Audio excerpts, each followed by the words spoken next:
ရုပ်တရားကိုလေးလာသုံးသပ်ခြင်းအကြောင်းတရားဒေသနာတော်ဒီကနေ့ညဓမ္မသဘင်ကိုရွှေဘုံတော်သခင်ရှင်တော်မြတ်ဘုရားဤမဟာကရုဏာကုံအာယုံပြုကတိကျဖွဲ့စွာသောဝန္ဒနာပနာမအာတိတဂါထာကိုယူဆိုပူဇော်ခြင်းဖြင့်စတင်ကြရအောင်ယောကပကောတိဟိပိယပမေယံကာလံကရွန်တော်တိဒုက္ခရာနိခေရံကတောလောကဟိတယာနာထောနမောမဟာကာရုဏိကတတတ္တာယောနာထောဝိနိယများစွာတတ္တဝါဤချမ်းသာစေပါလိုလားတောင်းတဂုံပေါင်းခါသဖြင့်နာထမြညာခြင်းရှင်တော်မြတ်ဖရာသည်ကပ္ပကောတိဟိပိဂရေကဘာအရေအတွက်သင်္ချာတို့ဖြင့်တော်လဲအဘယ်မေယရေအတွက်တိုင်းတာဖော်ပြခြင်းငါမစွမ်းနိုင်ပါသောကာလလေးအသင်ချေသိမ့်နေကဘာရှိကြသောကာလပတ်လုံးလောကဣဒယတတလောကဤအကျိုးစီးပွားအလို့ငါအတိဒုက္ခရာဏိဥစ္စာသက်ချေလက်အင်္ဂါမေတ္တာကြီးမှသမိတာနှင့်တထာဇနီစွန်ခြင်းကြီးဟုကျက်တိထဘွယ်ငါးသွဲအစုအလွန်ခဲရင်တော်မူတို့ကိုကရွန်တော်ဘုရားဖြစ်ရန်ဤတန်ကြိုးကုပ်အထုတော်မူရသည်ဖြစ်၍ခေရန်လက်ချင်းမျက်လုံးအသက်ဆုံးရဲ့နှလုံးစိတ်ဝံကိုရောဤပင်မခြင်းတို့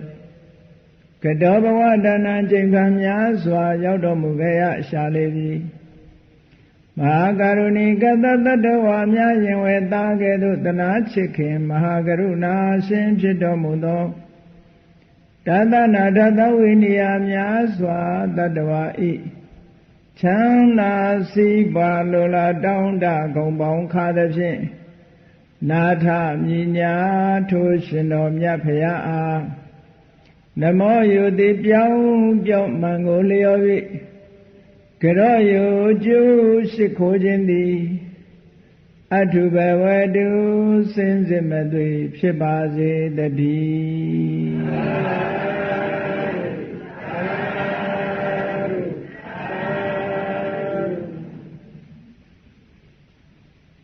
ရုပ်တရားကိုလေးလာသိမ့်နှက်ခြင်းလောကလူတ attva တွေအနေနဲ့ပဲပြောကြရအောင်လူတွေဟာယုံနဲ့နံနှမျိုးဖြင့်ဖွဲ့စည်းထားတာ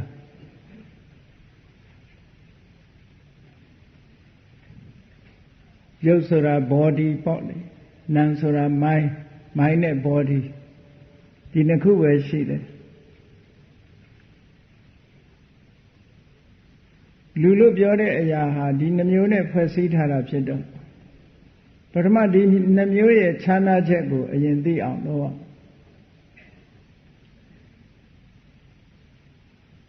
နံဆိုတာကအာယုံကိုသိတတ်တဲ့သဘောတရားကိုနာလို့ခေါ်တယ်မှန်ပါဗျာ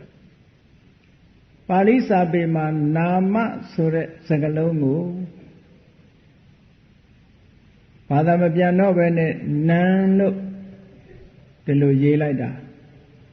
အဓိပ္ပာယ်ကတော့နာမပဲစကားလုံးအမူရင်းကနာမဆိုတဲ့အဓိပ္ပာယ်ကဘာလို့ဆိုရင်ညွတ်ကိုင်းခြင်းလို့အဓိပ္ပာယ်ရတယ်မှန်ပါပါဗျာဘယ်ဘက်ကိုညွတ်ကိုင်းနေတာလဲလို့ဆိုတော့အာယုံရှိတဲ့ဘက်ကိုညွတ်ကိုင်းနေတာနေကြပန်းကလေးဟာနေရှိတဲ့ဘက်ကိုမျက်နှာမူပြီးတော့နေလေးရှိတဲ့ကဲ့သို့မှန်ပါပါလူတွေရဲ့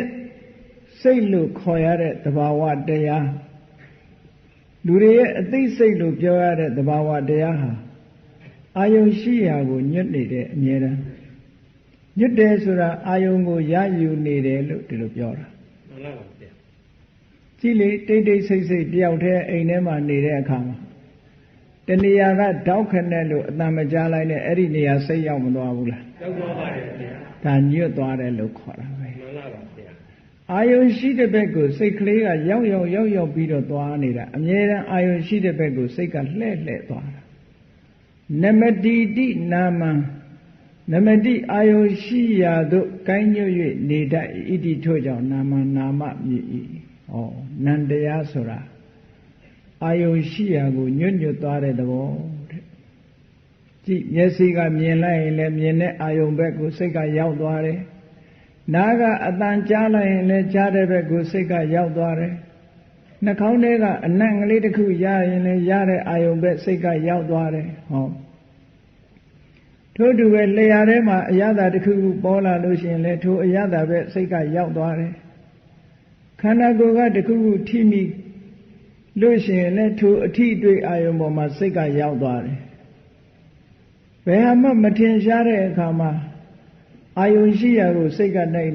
ပြီးတော့စိတ်ကူးတယ်လို့ပြောကြတာတွေးနေတယ်လို့လည်းပြောကြတယ်ဟုတ်ကဲ့လားမှန်ပါဗျာအဲ့ဒီတွေးနေတာကြမ်းနေတာအာယုံရှိတာတွေညွတ်နေတာအလုံးဟာနာမနန္တရားလို့ဒီလိုခေါ်တာနော်မှန်ပါဗျာအဲ့ဒီနန္တရားဆိုတာရုပ်တရားနဲ့ရှင်တွဲပြီးတော့သဘာဝချင်းမတူပေမဲ့လို့ရှင်တွဲပြီးတော့အချင်းချင်းအပြန်အလှန်အကျိုးပြုပြီးတော့နေကြတယ်အဲ့ဒါကနန္တရားရုပ်တရားဆိုတာကတော့အာယုရှိကိုတက်စီကိုညွတ်သွားတတ်တဲ့သဘောမရှိဘူး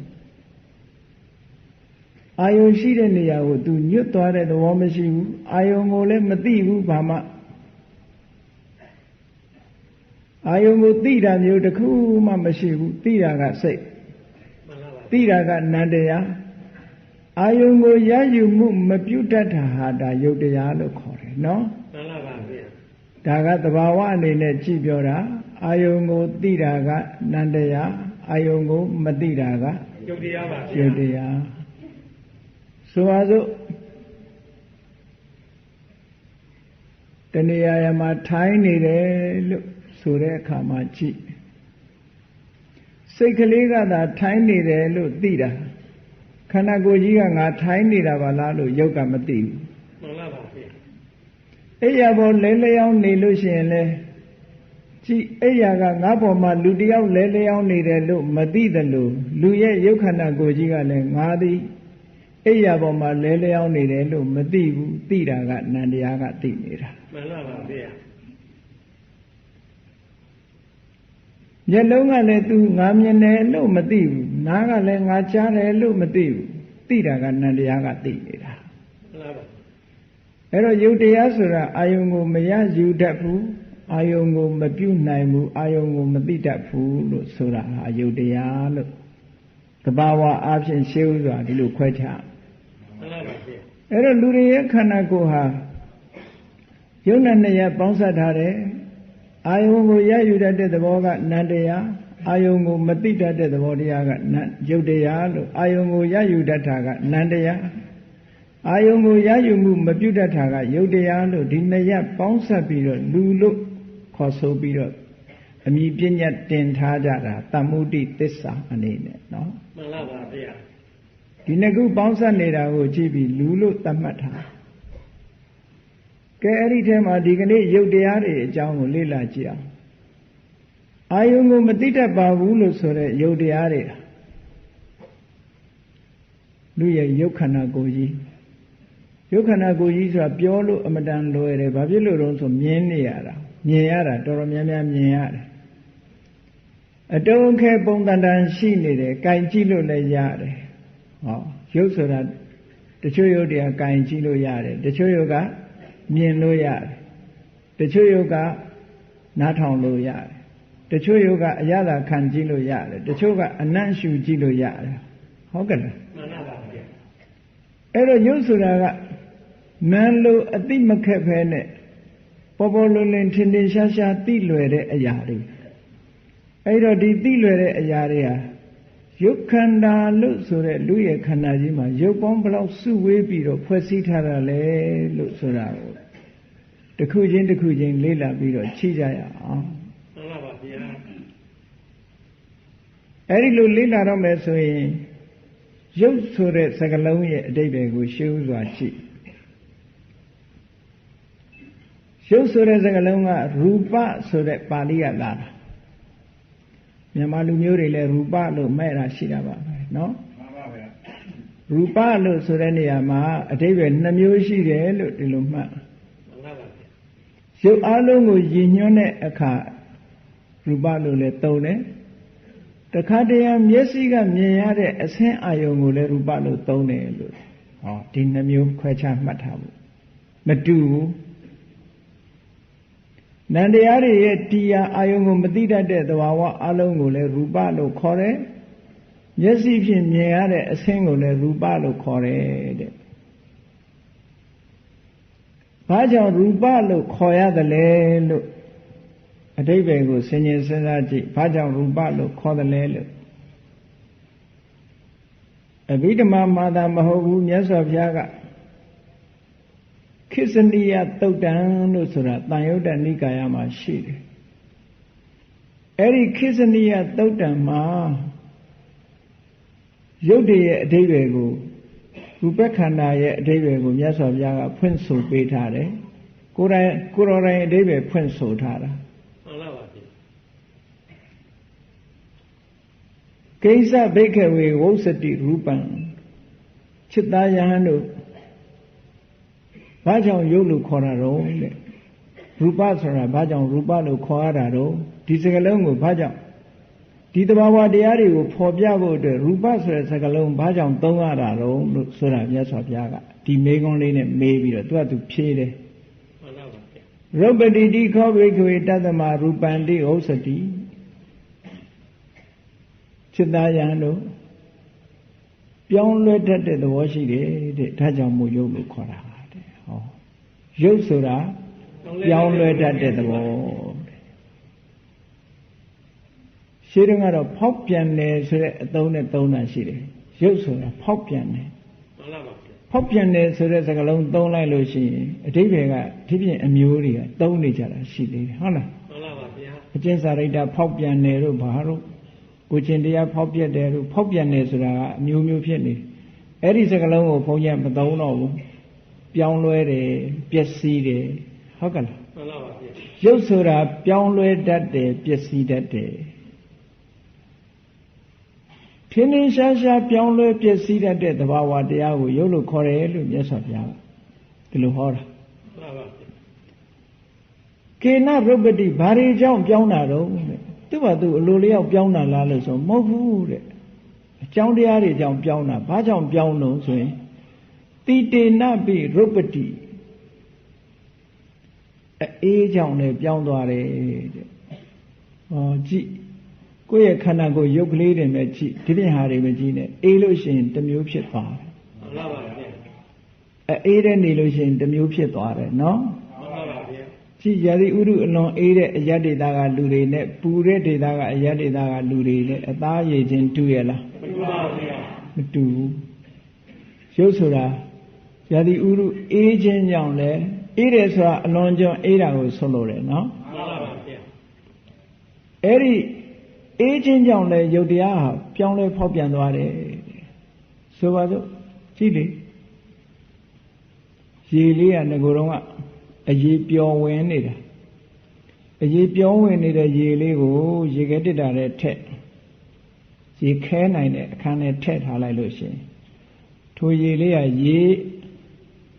အရီကနေပြီးတော့အခဲဖြစ်ပြောင်းမသွားဘူးလားပြောင်းသွားပါဘူး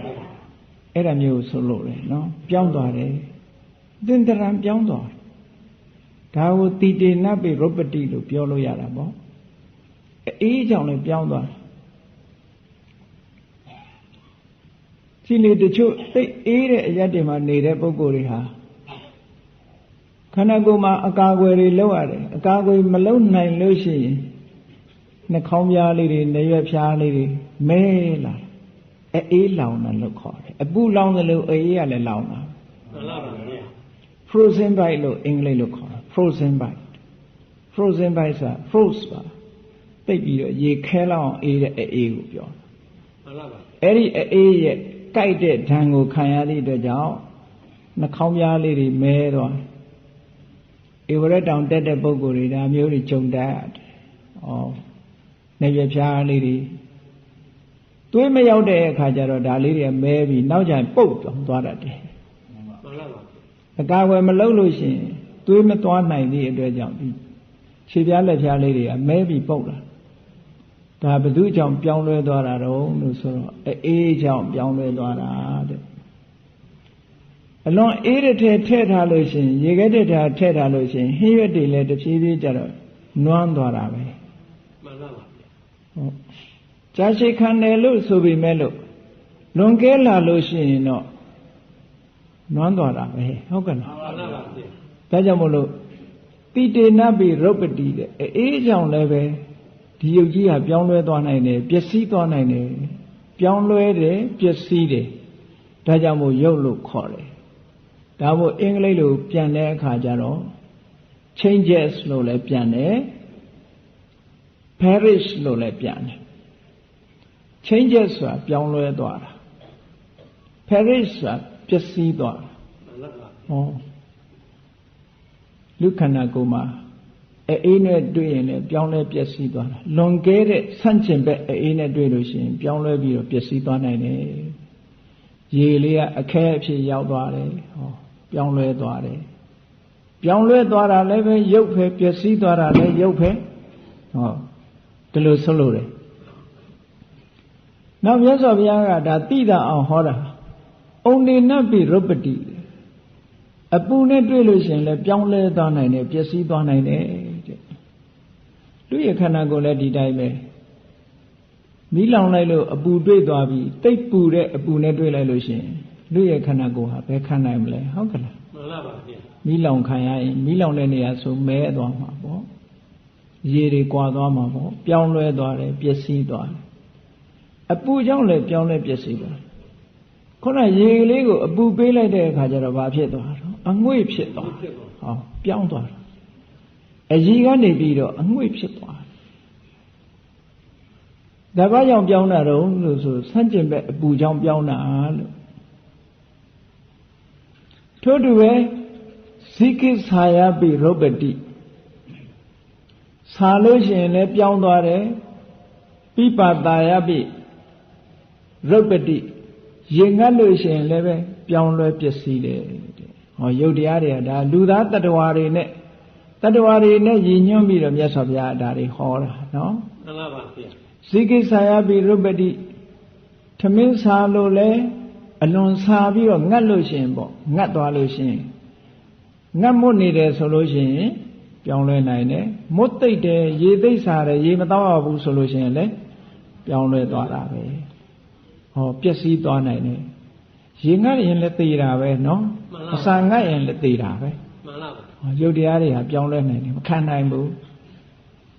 ဒန္တမကတဝါဒတပတရိတပတံဖတေနာပြီချင်းကြိုက်လို့ရှိရင်လည်းပြောင်းတယ်ဟုတ်တယ်ချင်းကြိုက်လို့ရှိရင်လည်းရိုးရိုးအရေးပေါ်မှာအဖူးကလေးတွေဖြစ်လာတယ်ဟောတာပြောင်းလဲမှုပဲနော်မှန်လားပါတချို့ကြတော့ spot အပေါက်ကလေးအပြောက်ကလေးတွေထင်းလာတယ်ချင်းကြိုက်တဲ့နေရာမှာအနီးပြောက်ကလေးတွေအနီးဆက်ကလေးတွေပေါ်လာဒါပြောင်းလဲမှုပဲပဂတိအရေးသားကနေပြောင်းလဲပြီးတော့သွားတာမက်တို့ချင်းတို့ဒီအကောင်တွေကြိုက်တယ်မွေတို့ကင်းတို့ဆိုတဲ့အစိတ်ရှိတဲ့ကောင်တွေကြိုက်တယ်ဟောခန္ဓာကိုယ်ရဲ့အနေထားရုပ်တဘာဝတရားတွေဟာပြောင်းလဲပြီးတော့ပျက်စီးတတ်တယ်တဲ့မြတ်စွာဘုရားကလွယ်လွယ်လေးသိအောင်လို့ရုပ်ဆိုတာဆန့်ကျင်မဲ့နဲ့တွေ့ရင်ပြောင်းသွားတဲ့သဘောတရားတွေကိုပြောတာပါတဲ့မှန်ပါပါသဘာဝကိုယ်ကပြောင်းသွားတဲ့အနေထားရှိတယ်လို့ခိစ္စနိယသုတ်တံမှာမြတ်စွာဘုရားကရူပရဲ့အဓိပ္ပာယ်လို့ဒီလိုဖွင့်ဆိုထားတာအဲ့တော့ပြောင်းလဲတတ်တဲ့သဘောဆန့်ကျင်မဲ့အကြောင်းတရားနဲ့ဆုံစည်းတဲ့အခါပြောင်းလဲတတ်တဲ့သဘောပျက်စီးတတ်တဲ့သဘောကိုရုပ်လို့ခေါ်ပါတယ်လို့ဒါပထမမှတ်ထားရမှာနော်မှန်ပါပါဗျာကောင်းပြီဒီလိုပြောင်းလဲပျက်စီးတတ်တဲ့သဘာဝတရားထိုပြောင်းလဲပျက်စီးတတ်တဲ့သဘာဝတရားသည်အာယုံကိုရယူနိုင်စွမ်းမရှိဘူးဆန့်ကျင်မဲ့တွေ့ရင်ပြောင်းသွားတယ်ပျက်စီးသွားတယ်ဒီရေကိုအပူပေးလိုက်လို့ရှိရင်အခိုးငွေ့ဖြစ်သွားတယ်အခိုးငွေ့ကိုတခါအေးနဲ့ပြန်ပြီးတော့ဆုစီလိုက်ပြန်လို့ရှိရင်အရေပျော်သွားပြန်တယ်အဲ့ဒီအရေကိုမှတခါပို့ပြီးတော့အေးအောင်လုပ်လိုက်လို့ရှိရင်အခဲဖြစ်သွားပြန်တယ်ဟောအပူအေးဆိုတဲ့ ဒီစัจจิမဲ့အကြောင်းတရားတွေကြောင့်ဘုံတရံနေအမျိုးမျိုးပြောင်းပြီးတော့နေတာဟာယုတ်တရားတဲ့လူရဲ့ခန္ဓာကိုယ်မှာရှိတာဒီယုတ်တရားမဟုတ်ဘူးလူရဲ့ခန္ဓာကိုယ်မှာ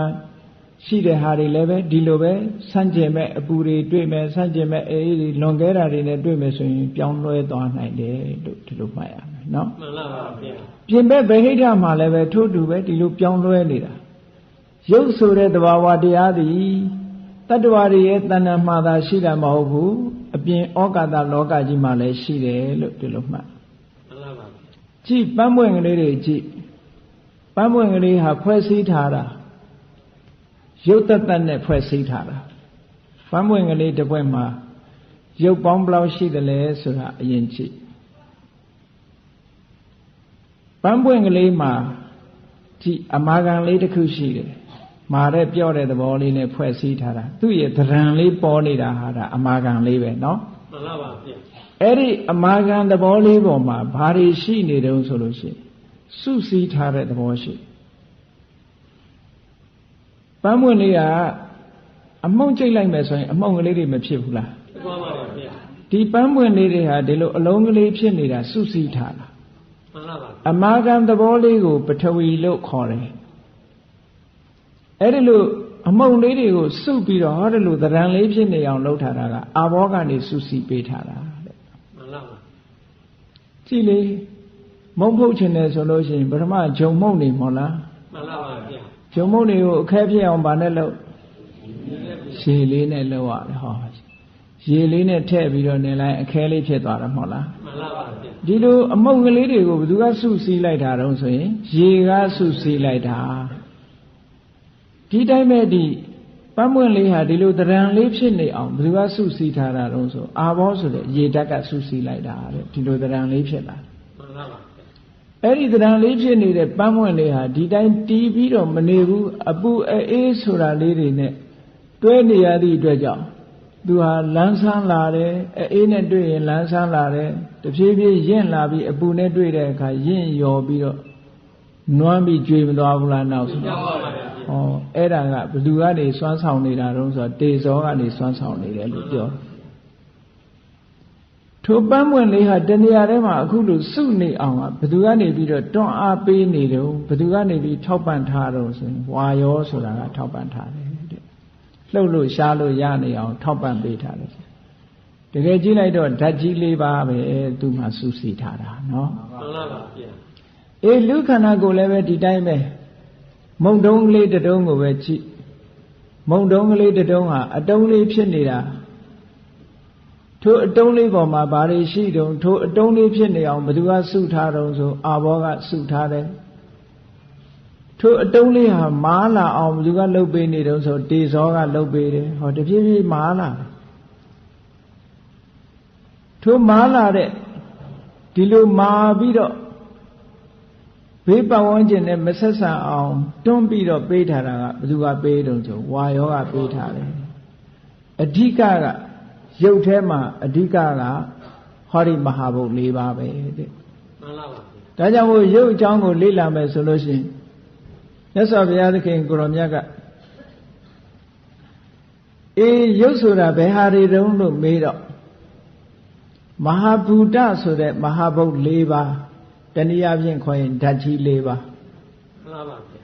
တို့ဓာတ်ကြီး၄ပါးပေါ်မှာမှီပြီးတော့တီးနေတဲ့ရုပ်ဥပါဒါယုတ်လို့ခေါ်တယ်မှန်ပါပါမဟာဘူတသို့မဟုတ်ဓာတ်ကြီး၄ပါးပါဠိလိုမဟာဘူတမဟာဘုတ်ဓာတ်ကြီး၄ပါးဓာတုအဲ့ဒီမဟာဘူတဆိုတဲ့မဟာဘုတ်၄ပါးထိုမဟာဘုတ်၄ပါးကိုမှီပြီးတော့ထိုမဟာဘုတ်၄ပါးပေါ်မှာရက်တည်နေရတဲ့ယုတ်တွေကဥပါဒါယုတ်လို့ခေါ်တယ်မဟာဘုတ်၄ပါးကိုမှီပြီးတော့နေတဲ့ယုတ်တွေကဥပါဒါယုတ်တဲ့မှန်ပါပါဗျာအဲ့တော့ပထမဆုံးအားဖြင့်အကျဉ်းကိုဒီလိုနှစ်ခုမှတ်ရမယ်မဟာဘုတ်၄ပါးရဲ့ဥပါဒါယုတ်က24ပါးရဲ့အလုံးပေါင်းလိုက်လို့ရှိရင်ယုတ်28ပါးလို့ခေါ်တာကဲအဲ့ဒီယုတ်28ပါးကိုတစ်ခုစီတစ်ခုစီစဉ်းစားပြီးတော့ကြည့် မဟာဘုတ်၄ပါးဆိုတာအလုံးသိကြတဲ့အတိုင်းပထဝီအာဘောတေဇောဝါယောဒါကပါဠိလိုပြောတဲ့အမည်ပညာတွေပါဠိလိုပြောတဲ့ဟာတွေမြေရေလေမီးဓာတ်ကြီးလေးပြဟုတ်လားမှန်ပါပါပထဝီဆိုတာမြေအာဘောဆိုတာရေတေဇောဆိုတာမီးဝါယောဆိုတာလေမြေရေလေမီးဓာတ်ကြီးလေးပြဓာတ်ကြီးလေးပါးရဲ့နာမည်နဲ့ဒါတွေကိုနာမည်ပေးထားတာသို့တော့တစ်ခုရှိရင်ကျန်တဲ့သုံးခုရှိတယ်အမြဲတမ်းသူတို့ကအမြဲတွဲနေတာမှန်ပါပါဗျာအမြဲတွဲနေတာအမြဲတွဲနေပေမဲ့လို့ quantity ချင်းအတိုင်းအတာပမာဏချင်းတော့မတူဘူးတဲ့ quality နဲ့ quantity မတူဘူးဟုတ်ကဲ့လားမှန်ပါဗျာဒီလေးခုဒီခွဲလို့မရအောင်စုတွဲပြီးတော့နေတယ်ဘယ်နေရာမှာပဲဖြစ်ဖြစ်သက်ရှိတ attva ရဲ့တဏ္ဍာမှာပဲဖြစ်ဖြစ်သက်မဲ့အရာဝတ္ထုတွေမှာပဲဖြစ်ဖြစ်ဟောဒီလေးခုဟာခွဲမရအောင်စုပြီးတော့တည်နေတယ်ဘယ်လိုမှခွဲခြမ်းလို့မရဘူးရေထဲမှာလည်းဟောဒီလေးခုရှိတာပဲမီးထဲမှာလည်းဟောဒီလေးခုရှိတယ်လို့အခြေခံအပြင်ပြောရင်ဒီလေးခုကဘယ်နေရာမှခွဲပြီးတော့မနေဘူးတဲ့မှန်ပါပါဗျာခုနကပန်းပွင့်ကလေးကိုကြည့်ပန်းပွင့်ကလေးမှာပုံတရံအမာခံအနေနဲ့ကတည်ရှိနေတာအဲ့ဒါကပထဝီမှန်ပါပါမြေလို့ဆိုတော့တင်စားပြီးတော့ခေါ်တဲ့အရာနော်မှန်ပါပါဗျာလောကမှာမြေကြီးပေါ်မှာတစ်ပင်တွေတောတောင်တွေအိမ်တွေအရာဝတ္ထုတွေတီးနေတာမဟုတ်လားမှန်ပါပါဗျာမြေကြီးမရှိရင်ရက်တည်လို့ရရလားမရပါဘူးဗျာအလုံးဟာမြေကြီးပေါ်မှာတီးနေကြတာမှန်ပါပါဗျာထို့တူလည်းရုပ်အလုံးဟာပထဝီပေါ်မှာတီးနေတယ်ဒါကြောင့်မြေလို့ပြောတာနော်မှန်ပါပါဗျာရုပ်အလုံးဟာဒီမြေကြီးပေါ်မှာပထဝီဆိုတဲ့ဒီဓာတ်ပေါ်မှာတည်ပြီးတော့နေကြတယ်မြေဓာတ်ပေါ်မှာတည်နေကြတယ်မှန်ပါပါဒီမြေကြီးကိုပထဝီခေါ်တာမဟုတ်ဘူးဒီသူသဘောကတော့တရားဆိုတဲ့သဘာဝတရားလို့အဓိပ္ပာယ်ပြောမှာနော်မှန်ပါပါဗျာအဲ့တော့ကြည့်ပန်းပွင့်လေးမှာဘာတွေတီးနေတုံးကြည့်လိုက်တော့ဟောတယ်လို့စုစုစည်းစည်းသဏ္ဍာန်လေးပေါ်နေတာကဒါပထဝီပဲအဲ့ဒီလိုသဏ္ဍာန်လေးပေါ်နေအောင်ဘယ်သူကအကူအညီပေးပြီးစုစည်းထားတာတုံးဆိုအာဘောကစုစည်းပေးထားတာရေဓာတ်ကစုစည်းထားတာရေဓာတ်မရှိဘူးဆိုရင်တစ်ခုနဲ့တစ်ခုဖျို့ဖျဲကွဲထွက်သွားမှာပဲမုံမှုံကလေးတွေဟာရေခမ်းချောက်သွားရင်အမှုံကလေးတွေပြန်ဖြစ်သွားတယ်မှန်ပါပါဗျာရေကနေဆွဲပြီးစုပေးထားတဲ့အခါကျတော့အလုံးခဲလေးဖြစ်နေတယ်ဟောပထဝီဆိုတဲ့အမာခံကိုအာဘောကနေပြီးတော့ထောက်ပံ့ပြီးစုစည်းပေးထားတယ်အဲ့ဒီစုစည်းထားတဲ့အရာလေးဟာပူမှုအေးမှုလေးတွေကနေရင့်ကျက်အောင်လုပ်ပေးနေတယ်ဟောမာသွားတယ်ပျော့သွားတယ်သူကဖန်တီးနေတာတေဇောကနေဖန်တီးပေးနေတာအဲ့ဒီမာသွားတယ်ပျော့သွားတဲ့သဘောလေးဟာသူကသူတီးတီးတန်တန်လေးဖြစ်နေအောင်လှုပ်လို့ရှားလို့ဖြစ်နေအောင်စုစည်းပြီးတော့ဒီလိုစုစုစည်းစည်းလေးဖြစ်နေအောင်ဒီတေအာဘောကစုစည်းထားတာကိုပြန်ပြီးပြိုလဲမသွားအောင်ဘယ်သူကထောက်ထားတော့ဆိုဝါယောကနေထောက်ထားတယ်သူစုစည်းထားတာပြိုးကျမသွားဘူးဘယ်သူကတော့ဝါယောကနေထောက်ပေးထားတာထောက်ပေးထားလို့ဟောလို့ပန်းပွင့်လေးအလုံးခဲလေးဖြစ်နေတာနော်မှန်ပါဗျာတကယ်ဆိုလို့ရှိရင်ဟောဒီပန်းပွင့်သဏ္ဍာန်လေးဖြစ်နေတာဟာဒီဓာတ်ကြီးလေးပါးဟာဆိုင်ရာသူ့ရဲ့သဘာဝတရားတွေနဲ့စုပေးထားလို့ဒီပုံစံလေးဖြစ်နေတာမှန်ပါဗျာအဲ့ဒီပုံမှာဒါဓာတ်ကြီးလေးပါးကအခြေခံရုပ်လို့ခေါ်တယ်မှန်ပါဗျာအဲ့ဒီအခြေခံရုပ်ပုံမှာမြင်ရတာဘာတော့ဆိုလို့ရှိရင်မျက်စိကမြင်လို့ရတဲ့အဆင်းဆိုတာရှိတယ်ဒါကြောင့်မို့ပန်းပွင့်ကိုလူတွေကြည့်လို့ရတယ်ပေါ့မှန်ပါဗျာဒီဓာတ်ကြီးလေးပါးကိုမြင်ရတာမဟုတ်ဘူးအဲ့ဒီဓာတ်ကြီးလေးပါးပေါ်မှာမှီးနေတဲ့အဆင်းဆိုတဲ့ရုပ်တစ်မျိုးကပ်ပြီးတော့နေတယ်ဒီဓာတ်ကြီးလေးပါးရဲ့ပုံပန်းတန်တန်ကိုမြင်နေရတယ်မျက်စိနဲ့ရယူလို့ရတယ်ပုံတရံနဲ့ဒီအဆင်းရောင်ကိုမျက်စိနဲ့ကြည့်လို့ရတယ်အဲ့ဒီမျက်စိနဲ့ကြည့်လို့ရတာလေးကခုနဓာတ်ကြီးလေးပါးမဟုတ်ဘူးမှန်ပါပါဗျာဓာတ်ကြီးလေးပါးပေါ်မှာမှီးနေတဲ့သဘာဝတရားတစ်ခုတဲ့ဘာသဘာဝတုံးဆိုမြင်လို့ရတဲ့သဘာဝပေါ့အတန်ကြတော့မြင်လို့ရရလားမရပါဗျာအေးအတန်နဲ့ကွဲပြားခြားနာတယ် မျက်စိနဲ့မြင်လို့ရတယ်ဆိုတာသဘာဝတစ်ခုမျက်စိနဲ့ကြည့်လို့ရတယ်ဆိုတာသဘာဝတစ်ခုအရာခတ်သိမ်းကိုမျက်စိနဲ့ကြည့်လို့ရရဲ့လားမရပါဘူးအေးဒါကြောင့်မလို့မျက်စိနဲ့မြင်ရတယ်ဆိုတာခုနကပထဝီအာဘောတေဇောဝါယောတို့ကိုမြင်ရတာမဟုတ်ဘူးမျက်စိကမြင်ရတာအဆင်းအာယုံကိုမြင်တာဟုတ်ကဲ့လားအဲ့ဒါကရူပလို့ခေါ်တယ်သူကရုပ်တစ်မျိုးဒီရုပ်ကလေးကဘယ်ပေါ်မှာမီးနေတော့ဆိုခုနကဓာတ်ကြီး၄ပါးစုထားတဲ့အစုပေါ်မှာသူကတည်နေတာမှန်ပါပါဗျာဓာတ်ကြီး၄ပါးဖယ်လိုက်ရင်သူရပ်တည်လို့မရတော့ဘူးကဲနောက်တစ်ခုအဲ့ဒီအစုဝေးပေါ်မှာနောက်တစ်ခုတွေ့နိုင်တာဘာတော့ဆိုလို့ရှိရင်အနံ့နဲ့ဘယ်ရာပဲဖြစ်ဖြစ်သူဆိုင်ရာအနံ့ကလေးတွေရှိတယ်ဟုတ်ကဲ့လားမှန်ပါပါဗျာပန်းမှာလည်းပန်းရဲ့အနံ့ကလေးရှိတယ်အဲ့ဒီအနံ့လေးကရောဓာတ်ကြီး၄ပါးဟုတ်ကဲ့လားဟုတ်ပါဗျာဘာဖြစ်လို့တော့ဆိုရင်နှာခေါင်းနဲ့နမ်းရှုလို့ရတဲ့အရာဖြစ်တယ်ဓာတ်ကြီး၄ပါးကနှာခေါင်းနဲ့နမ်းရှုလို့မရဘူးမှန်ပါပါဒါကြောင့်မို့လို့အနံ့ဆိုတာရုပ်တစ်မျိုးဒါကမဟာဘုတ်၄ပါးကိုမှီပြီးတော့ဖြစ်တဲ့ဥပါဒယုတ်အခု2မျိုးရသွားပြီနော်မှန်ပါပါဗျာနောက်တစ်ခုကြည့်လိုက်အောင်မယ်ဘာတွေ့နေတုံးဆိုရင်ရတအရသာရှာနဲ့ရက်ကြည့်လို့ရှိရင်အရသာတစ်မျိုးတွေ့လိမ့်မယ်မှန်ပါပါဗျာအဲ့ဒီရတဆိုတာ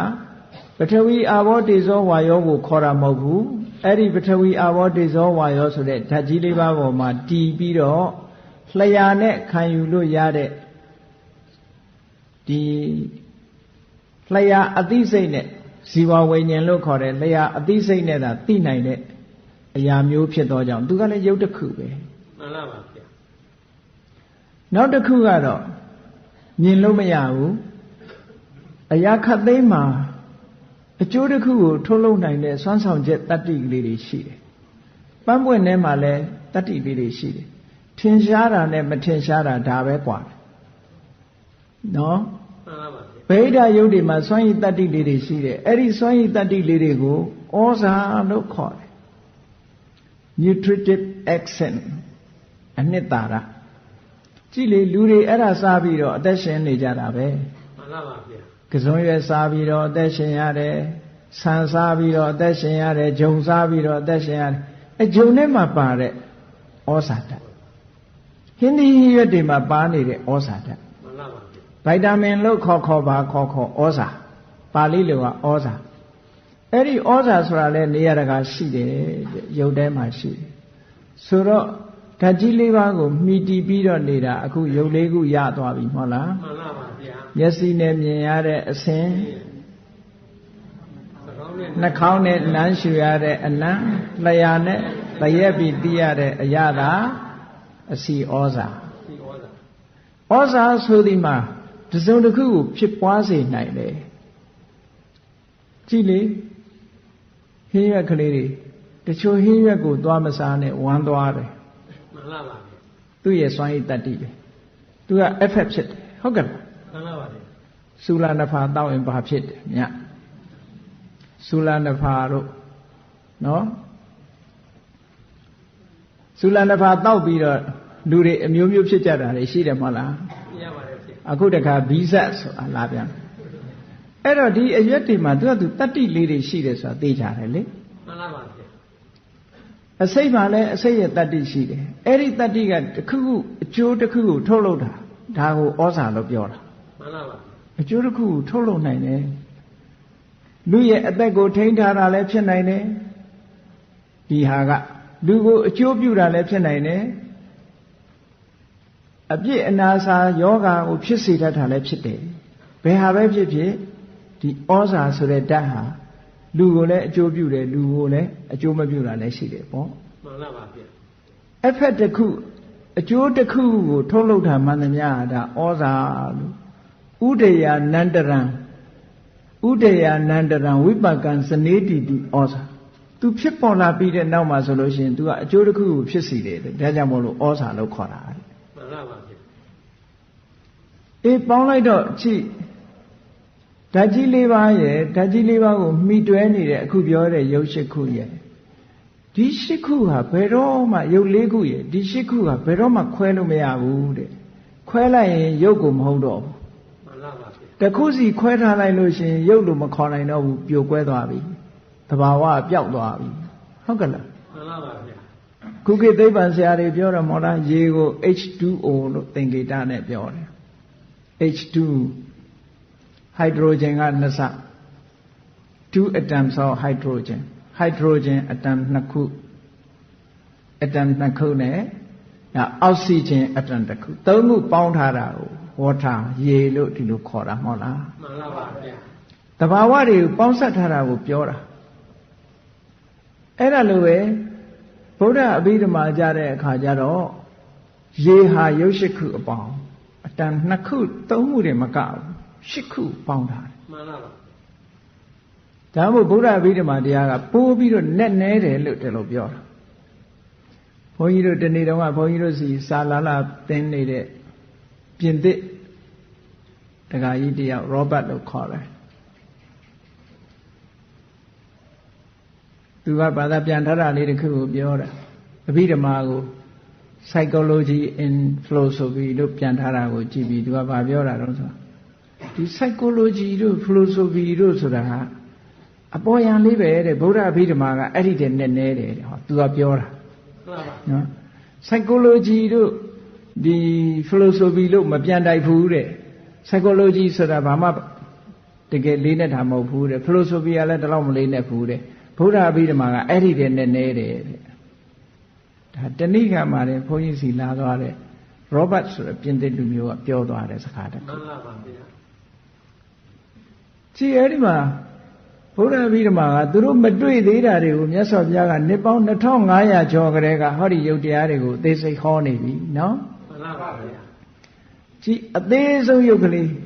မြုံမုံကလေးပဲဖြစ်ဖြစ်ဆိုပါစို့နေ့စဉ်စားတဲ့ထဲမှာပါတဲ့ပဲစီကလေးပဲကြည့်ပဲစီလေးသို့မဟုတ်ထမင်းစီကလေးထမင်းလုံးကလေးကိုကြည့်အောင်အဲ့ဒီထမင်းလုံးလေးဟာဒီလိုတရံလေးဖြစ်နေတာကဒီအာဘောကနေစုစည်းထားတာမှန်ပါပါဗျာအဲ့ဒီအာဘောကစုစည်းတာဘု து ပေါ်မှာတည်ပြီးစုစည်းရတာတော့ဆိုပထဝီပေါ်မှာတည်ပြီးတော့စုစည်းတာဟုတ်ကဲ့လားမှန်ပါပါဗျာအားလုံးတည်နေတာကတော့ပထဝီပဲအဲ့ဒီမြေဓာတ်ပေါ်မှာအာဘောကနေစုစည်းထားလို့ဆံအလုံးကလေးဒီထမင်းလုံးလေးဖြစ်နေတာထမင်းလုံးလေးဖြစ်နေဒီထဲမှာဒီထမင်းလုံးလေးဟာကြည့်အပူအေးရှိနေသည့်အတွက်ကြောင့်မားလာမှာဖြည်းဖြည်းခြောက်သွားမယ်ဒါတေဇောရဲ့ဆွမ်းဆောင်ချက်ပဲမှန်ပါပါအာဘောကစုစည်းထားတဲ့ထမင်းစီလေးပထဝီပေါ်မှာတည်ပြီးစုစည်းထားတဲ့ဟာလေးဟာတေဇောကြောင့်မို့လို့မားလာတယ်ခြောက်သွားတယ်ဟောဒီလိုဖြစ်တယ်နောက်ဝါယောကနေပြီးတော့ဒီစုစည်းမှုလေးထမင်းလုံးလေးကိုပုံတရံမပြတ်အောင်ဝါယောကနေပြီးတွန်းပေးထားတာတွန်းကန်ပေးထားတော့ဒီပုံတရံလေးကဒီတိုင်းလေးဖြစ်နေတယ်ကြည့်ထမင်းစီလေးမှာတည်းမဲ့ဟောဒီဓာတ်ကြီးလေးပါရှိတယ်မှန်ပါပါဗျာကဲပြီးတော့အဲ့ဒီထမင်းစီလေးမှာအယောင်တို့တရံတို့မရှိဘူးလားအဲ့ဒီအယောင်နဲ့တရံကမျက်စိနဲ့မြင်ရတာဖြစ်သောကြောင့်ရုပ်တစ်ခုတခါအနတ်မရှိဘူးလားရှိပါတယ်အဲ့ဒီအနတ်လေးကရုပ်တစ်ခုအရသာရောမရှိဘူးလားရှိပါတယ်အဲ့ဒီအရသာလေးကရုပ်တစ်ခုထိုထမင်းစီလေးကိုစားခြင်းဖြင့်လူရဲ့တဏ္ဍမှာတစုံတစ်ခုအကျိုးကိုဖြစ်စေတာရောမရှိဘူးလားရှိပါတယ်ဗျာအဲ့ဒါလေးကရုပ်တစ်ခုတဲ့ဟောပေါင်းလိုက်တော့ရုပ်ရှိခုဖြစ်သွားတယ်ထမင်းစီလေးတစ်စီထဲမှာပဲเนาะထမင်းစားရင်ဆင်ကျင်ပြီးတော့ကြည့်ပေါ့ဩဒါလေးကကြည့်တုံးခဲလေးရတာပထဝီလေးပဲထိုပထဝီလေးကအာဘောလေးကြောင့်ဒီလိုစုစည်းနေတာတေဇောကြောင့်တဖြည်းဖြည်းမာမလာပြီးတောင့်သွားတာဟောဒီထဲကဝါယောကြောင့်ပြိုကွဲပြီးတော့တလုံးဒီတချမ်းစီဖြစ်မသွားဘဲနဲ့ဝါယောကြောင့်ဒီလိုပုံတရံလေးဟာခိုင်မြဲနေတာဟောဒီပေါ်မှာအဆင်းရောင်လေးလည်းရှိတယ်အနံ့ကလေးလည်းရှိတယ်အရသာလေးလည်းရှိတယ်ဒီဟာလေးကလူရဲ့ခန္ဓာကိုယ်ကိုအကျိုးပြုတဲ့သဘာဝတတ်ကလေးလည်းရှိတယ်လို့ဟောစဉ်းစားကြည့်လို့ရှိရင်အထက်ကလရုပ်၈ခုမတွေ့ပေဘူးလားတွေ့နေပါရဲ့ဗျာအထဆိုတာရှစ်ကလာပဆိုတာအစုဗုဒ္ဓအဘိဓမ္မာယရုပ်ဒီတစ်ခုတည်းမှမနေဘူးရုပ်ဟာအမြဲတမ်းအစုလိုက်နေတယ်တစ်ခုတည်းမှနေလို့မရဘူးအလုံးဟာဓာတ်ကြီး၄ပါးပေါ်မှာမှီတည်ပြီးတော့အခုလိုဖြစ်နေကြတာဓာတ်ကြီး၄ပါးကလည်းစုစည်းထားတာအဓိကအမာခံကပထဝီစုစည်းပေးထားတာကအမာခံဖြစ်လာအောင်စုစည်းပေးတာကအာဘောနော်မှန်ပါပါဗျာစုစည်းပေးထားတာကအာဘော 6တွေ့စေတယ်ရင့်ကျက်လာစေတယ်ဆိုတာကတေဇောထိုစုစည်းမှုပြိုကွဲမသွားအောင်ထိမ့်ပေးထားတာကဝါယောပါဝါယောမျက်စိနဲ့မြင်ရတာလေးကရူပါအစင်နားနဲ့နှာခေါင်းနဲ့အနံ့ရတာလေးကအနံ့လျှာနဲ့အရသာခံလို့ရတာကအရသာအကျိုးပြုတာကဩဇာဟောရုပ်ရှိခုဟောဒီရုပ်ရှိခုဟာအဝိနိဗ္ဗောကရုပ်ရှိခုအဝိနိဗ္ဗောကဆိုတာခွဲလို့မရဘူးတစ်ခုနဲ့တစ်ခုခွဲလိုက်လို့ရှင်ရုပ်မဖြစ်တော့ဘူးခုန H2O ကိုခွဲလိုက်လို့ရှင်ရေဆိုတာမရှိတော့ဘူးတို့တူပဲဟောဒီရှိခုဟာ inseparable ခွဲခြားလို့မရတဲ့ရုပ်ရှင်မျိုးလို့ဒီလိုပြောတာမှန်ပါပါဗျာခုလိုက်နေတာလူရဲ့ခန္ဓာကိုယ်မှာလည်းပဲဒီတိုင်းပဲရှာပြီးတော့ကြည့်လူရဲ့ခန္ဓာကိုယ်ထဲမှာကြည့်ခေါင်းဆိုတာပုံပန်းတဏ္ဍာကြီးဒီလိုဖြစ်နေတယ်လက်ကလည်းရှည်ရှည်ပုံပန်းတဏ္ဍာကြီးဖြစ်နေတယ်ခြေထောက်ကလည်းပေါင်ကနေပြီးတော့ခြေထောက်ပုံပန်းတဏ္ဍာဖြစ်နေအဲ့ဒီလိုပုံပန်းတဏ္ဍာတွေကဖြစ်နေတာဒီအမာခံကပထဝီပဲမှန်ပါပါဗျဒီလိုပုံပန်းတဏ္ဍာကြီးပေါ်နေအောင်ဘယ်သူကစုပေးထားတာတုံးဆိုအာဘောကစုပေးထားတာဒီပုံပန်းတဏ္ဍာကြီးဟာတဖြည်းဖြည်းဒီလိုအမာခံကြီးဖြစ်သွားအောင်ဘယ်သူကလှုပ်ပေးနေတာတုံးဆိုတေဇောကလှုပ်လာတာတဖြည်းဖြည်းရင့်ကျက်နေတယ်ပုံပန်းတဏ္ဍာကြီးပြိုကွဲမသွားအောင်ဘယ်သူကထိမ့်ပေးနေတာတုံးဝါယောကထိမ့်ပေးနေတာတဲ့နောက်အဲ့ဒီပေါ်မှာအစင်တရံဆိုတာရှိတယ်အနံ့ဆိုတာရှိတယ်အရသာဆိုတာရှိတယ်အကျိုးပြုတာဆိုတာရှိတယ်ဟောကြည့်လိုက်မယ်ဆိုရင်လူခန္ဓာကိုယ်မှာလည်းပဲဒီရုပ်ရှိခုကိုတွေ့နိုင်တယ်မှန်ပါပါဗျဒီတဲ့ပို့ပြီးတော့ရှာလို့ရှိရင်ဒီတဲ့ပို့ပြီးတော့တွေ့အောင်မယ်အဲ့ဒီရုပ်ရှိခုဟာ